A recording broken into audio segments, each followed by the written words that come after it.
Ny ministera ihany koa moa izay nanara-maso ny fifidianana iny anao dia manana ny ambarany sy ny fanazavany. Ny talehan'ny sport fédéral mihitsy moa no solotenan'ny ministera ny anatrika iny fifidianana iny nambarany fa dia araka ny fanazavana netiny dia hoe nisy ny maromaritra iraisana ka izay no nahafahana ny roso tamin'ny fifidianana ny maromaritra iraisana nambarany moa dia ny hoe ny tsy fahafahan'ny ligina analamanga any fidy izany mitondra fanazavana mikasika indrindra izay ny talehan'ny sport fédéral.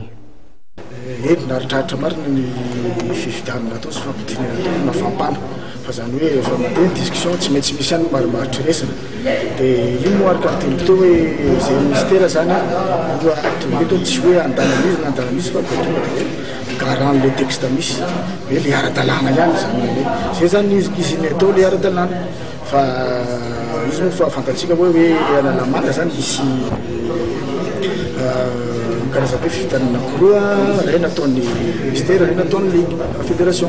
ka io zany hoe le zany texte ihany fa rehefa nataono ino zany fifanarahana zany dia misy ihany ny fanarahana zany hoe ligue analamanga zany a zay hoe tsy nahazo fidy zany tsy nanana atao default zany fa ana zany dia hoe aferina manaraka zany ny fifidianana ligue analamanga hoe satria nisy contestation zany hita tato misy ko tato hoe vérifiena zay zavatra zay hoe inona marina zavatra nisy dia vérifiena zay zany tonga le aferina manaraka le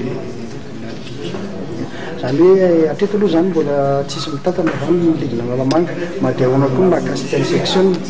atreto aloha zany raha izy zany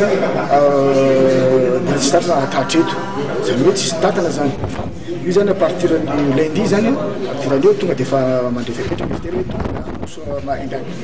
endakenina zany le fifidianana io hoe atsena zany le 14 jours dia alefa le